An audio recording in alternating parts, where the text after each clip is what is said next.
अगर पाप कहीं है तो आप में है। पक्का मानते हो? व्यापार करना, घर गृहस्थी चलाना, क्या राजू भाई पाप नहीं है? है। तो क्या दुकान में पाप है? गृहस्थी में पाप है? पाप बाहर नहीं है, पाप आप में है। पाप पाप में है। ये हम उस वस्तु का या उन साधनों का कैसा प्रयोग करते हैं, सदुपयोग की दुरुपयोग, उसके हिसाब से वह पुण्य पाप तय होता है। चाहे वह हिंसा हो, झूठ हो, चोरी हो, वह कुशील हो या परिग्रह हो, ये पांचों भी हमारे भावों से बने हुए, उस साधनों के प्रयोग से बने हुए पाप है। वस्तु में पाप नहीं था। इसीलिए कह रहे हैं विमतेर विरति ही। जो पाप वृत्ति है, विमति है, कुमति है, उससे विरति, विरक्त हो जाना, उससे दूर होना है।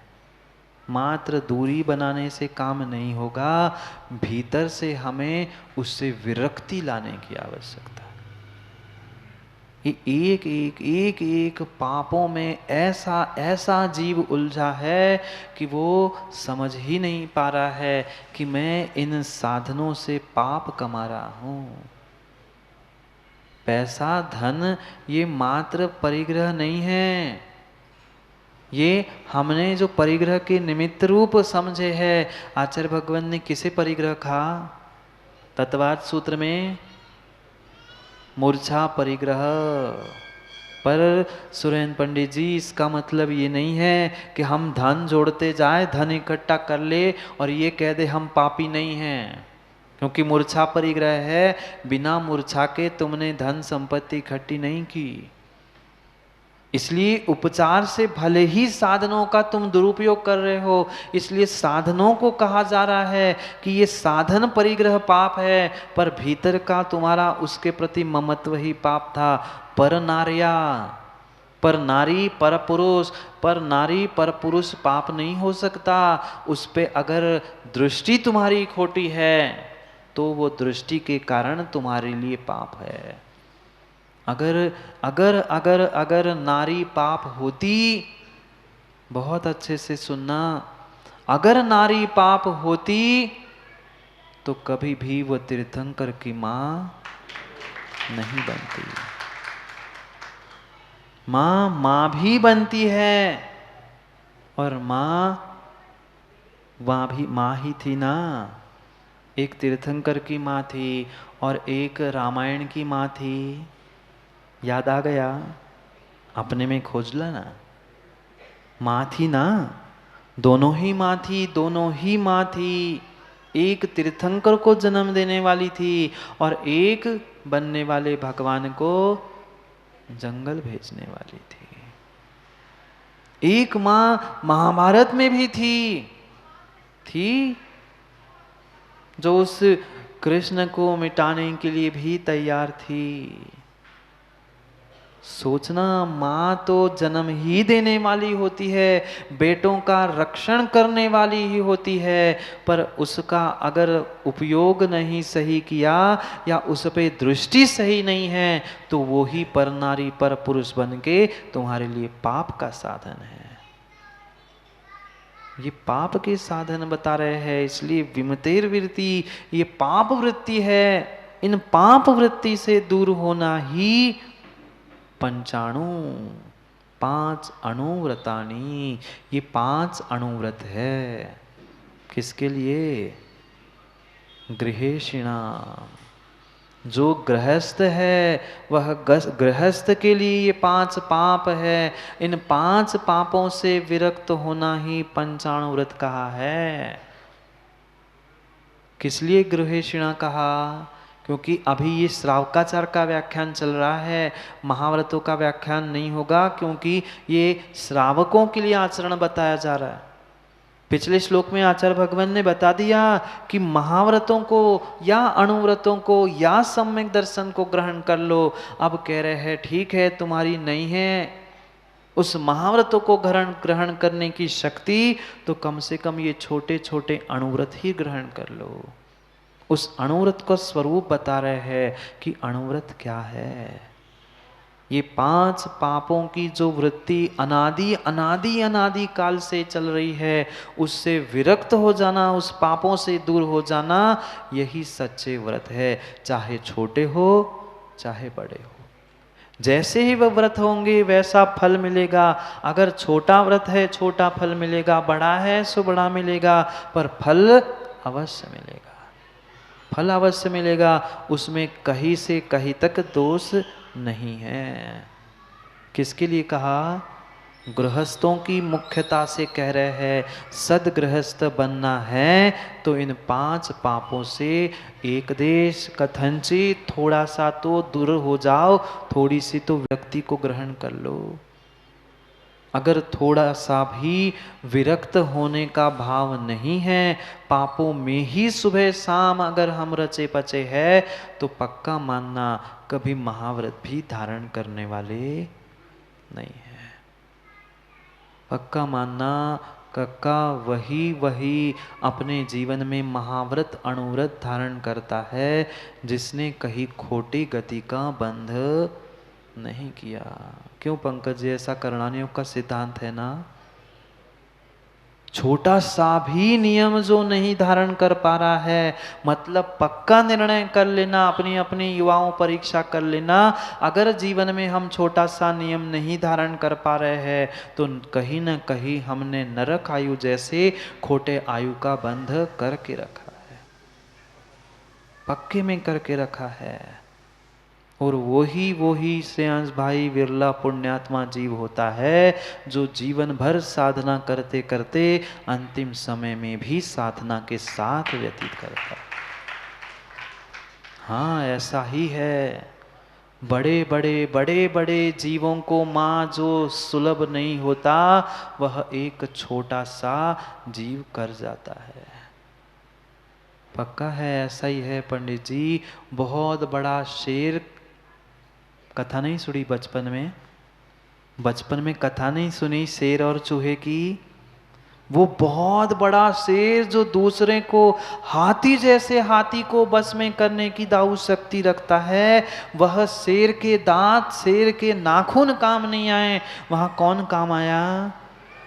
वे छोटा सा चूहा और छोटे से चूहे के दांत काम में आ गए। कितना बड़ा शेर, कितना पूरे जंगल का राजा। जैसे ही प्रमोद भाई जाल में फंस गया, कौन काम में आया? कोई बड़ा काम में नहीं आया, कोई शेर, कोई हाथी, कोई काम नहीं आया। जो दूसरे पर दहाड़ता था, उस हाथी को भी खाने की शक्ति, विभल करने की शक्ति उस सींग में थी, पर उसके नाखून कक्का कुछ नहीं कर पाए, उसके दांत भी उस जाल को नहीं तोड़ पाए। वह छोटा भी काम में आ गया था। कितना सा चूहा? इतना सा छोटा सा चूहा, उसके दांत और इतने से, भले ही छोटा हो, पर अनिल भाई छोटा ही काम में आता है, बड़ा हर स्थान पे काम में नहीं आता। माँ एक अच्छी बात पूछ लूँ, घर में आपके जो वस्त्र है, सब घर वालों के हैं, वो फट जाते तो आप फेंक देते हो ना? फट जाते तो फेंक देते हो ना? कितना भी बड़ा फटा हो, उस हिसाब से उसकी सिलाई होती है ना? उस हिसाब से सिलाई होती है। जो फटा हुआ कपड़ा है उसमें बड़ी कैंची काम में आती है? कुछ नहीं काम में आता। वह छोटा या बड़ा जितना भी छेद उस कपड़े में पड़ा है, उसके लिए कितनी सुई, कितने लाख में मिलती सागर में? करोड़ों में आती है, सैकड़ों में, हजारों में नहीं भाई। इतनी सी वह सुई पहले तो 54 58 में आती थी, अब 1 रुपए में आती होगी। और कैंची फिर भी 50 100 200 रुपए में कैंची आती है। बड़ा होने से अनिल भाई काम नहीं होता। बड़ा तो कैंची का काटने का काम करता है, वो 1 रुपए की सुई कपड़े सीने का काम करती है। ऐसा ही काम करो।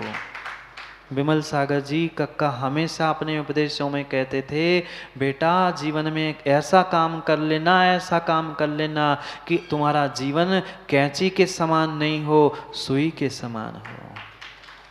तुम्हारी भाषा, तुम्हारी क्रिया, तुम्हारा ज्ञान कभी भी कैंची के समान नहीं हो। तुमने बोला और टूट गया, तुमने चलाई कैंची, कपड़े के 2 टुकड़े हो गए, ये भाषा नहीं है, ये क्रियाएं नहीं हैं। क्रिया तो वो होनी चाहिए जहां 2 फटे कपड़ों से सीने का काम, मां कितने रुपए की?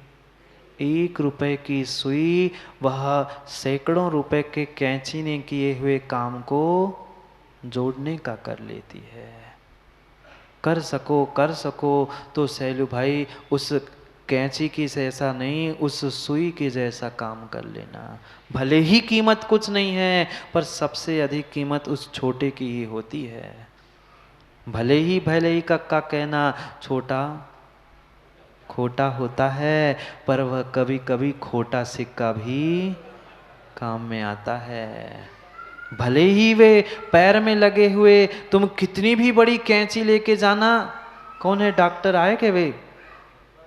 जब किसी का वो ऑपरेशन करना है, काटने के लिए तो कैंची काम में आती है, पर जोड़ने के लिए पैर में कभी किसी के कांटा नहीं लगा है। कितनी बड़ी कैंची और कितना बड़ा सूजा लेके पहुंचे थे? सुई नहीं, सूजा लेके पहुंचे क्या? उसमें भी जितनी पैनी चाहिए उतनी पैनी से जल्दी कांटा निकालते हो। जब पैर का कांटा निकालने के लिए पैनी सुई चाहिए, फिर कर्मों का कांटा निकालने के लिए भी ये अणुव्रत जैसी सुई मिल जाए तो भी तुम्हारा कल्याण हो जाए। नहीं है जरूरी कि कोई महाव्रत जैसे सर्जन या कोई विशेषज्ञ, अरे अणुव्रत वो छोटी सी सुई भी तुम घर में बैठे बैठे पैर के कांटों को निकाल सकते हो। अस्पताल जाते हो पैर के कांटे निकालने? नहीं जाया जाता। पैर के कांटे तो सुई से घर बैठे ही निकाले जाते हैं। ऐसे ही कम से कम छोटे छोटे जो कांटे कर्मों के, पापों के तुम्हारे भीतर बैठे हैं, इस अणुव्रतों को निकालने का प्रयास कर लो। पर वही उसको कर सकता है जिसने कई भवों से पुण्य प्राप्त किया है, पुण्य इकट्ठा किया है, सभी धर्मात्मा के प्रति सद्भावना रखी है। वो ही जीव कर सकता है, अन्य कोई भी नहीं कर सकता सुख भाई। इसलिए भावना भाव कक्का तैयारी कर लो। शिखर जी में भी खबर मिली थी, तैयारी कर लो। आसन तो छूटे ही गया आज, सिंहासन नीचे बैठ गए।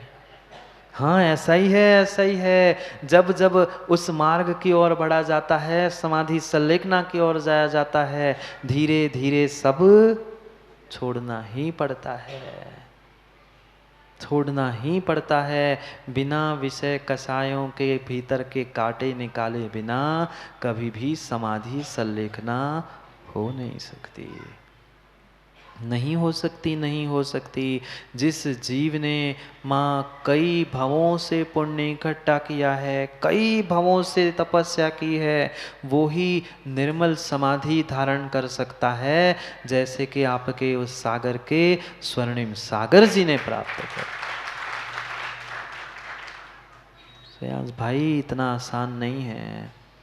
बड़े बड़े गुड्डा भाई त्यागी व्रतियों को अथम मेहनत करनी पड़ती है, कई दिन मेहनत करनी पड़ती है, तपस्या करनी पड़ती है, पर चंद घंटों में उन्होंने अपने जीवन को, अपनी पर्याय को वास्तव में स्वर्णिम कर दिया, और वह सागर के इतिहास में स्वर्णिम इतिहास भी। सोचना, व्रतों की महिमा चल रही है। 7 प्रतिमा धारण करके उन्होंने जो अणुव्रतों का पालन किया, मैं अणुव्रतों के स्वरूप और महिमा को बता रहा हूं कि अगर वह जीवन भर उन्होंने अणुव्रतों को धारण, भले ही 2, 5, 4 साल जितने निर्मल भावों से नहीं किए होते, तो ये संभव नहीं था। वो तो सुनोगे ही, और पर समझो ये अणुव्रतों की महिमा है। मैं इसलिए कह रहा हूँ कि अणुव्रत नहीं है, और आप सोचो कि हम सीधे महाव्रती बन के कल्याण कर लेंगे, भगवान बन जाएंगे, तो नहीं बन सकते। भगवान बनने के पहले कई बार सत्श्रावक बनना पड़ेगा।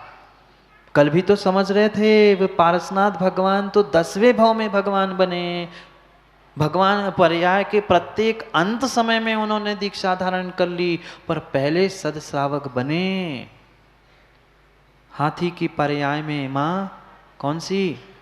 हाथी की पर्याय में अगर सदश्रावक नहीं बने होते तो वे भगवान भी नहीं बनते। आप तो अशोक जी, नहीं मैं पूछ रहा हूँ, इंसान ही है ना, सभी इंसान हैं, पर हम सद श्रावक नहीं बन पाए। उस हाथी श्रावक बन के भगवान बन के चला गया, और हम उन भगवान के नाम से हैवान बन रहे हैं। सोचो, विचार करो। गृहेशिणाम, कम से कम गृहस्थ बने हैं, श्रावक बने हैं। संजय भाई, कभी तो हम सद श्रावक बनने का विचार करें। विचार ही कर लो माँ, बनो तब बन लेना, पर कम से कम भावना तो भाव।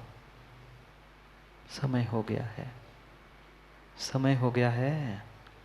भावना, सद्भावना, सभी भावनाओं का, ये 5 व्रतों का संक्षेप से स्वरूप हमने अणुव्रत रूप समझा। इसको एक एक करते क्रम से समझना है, क्योंकि भीतर के उन कांटों को निकालना है। माँ सूजी नहीं लाना, कैंची भी नहीं लाना, वो छोटी सी सुई सब कुछ काम कर देती है। छोटा सा चूहा उसके छोटे से पहने दांतों ने उस जंगल के राजा को मुक्त कर दिया। ऐसा ही ये जो 3 लोक का राजा है पंडित जी, ये 3 लोक का राजा जो ये कर्मों के जाल में फंसा है, नहीं है हमारे पास बहुत बड़ी शक्ति। भले ही उस चूहे के पहने दांतों के समान, उस सुई के समान, वह अणुव्रतों से धीरे धीरे धीरे धीरे उस कर्मों के जाल को खोलना शुरू कर लो। एक दिन पक्का आएगा, जैसा वह जंगल का राजा शेर उस जाल से मुक्त हुआ था, ऐसा तू भी इस कर्मों के जाल से मुक्त होकर भगवान बन जाएगा। पर निर्णय आज से करना होगा, प्रयोग आज से करना होगा।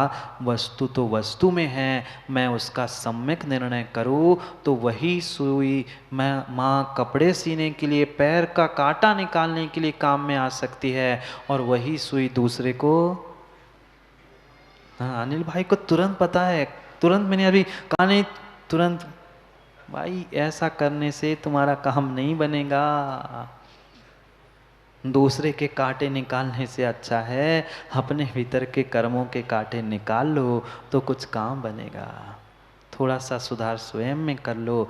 दूसरों की गलतियां देखते देखते भानु सदियाँ बीत गई। कभी अपने में भी झांक के देख लो, अपनी गलती भी स्वीकार करना सीख लो। समय हो गया है, कल पुनः समय पे, समय की बात के लिए समय पे मिलते हैं, क्योंकि समय पे किया गया काम समय को दिलाता है। बोली भगवान।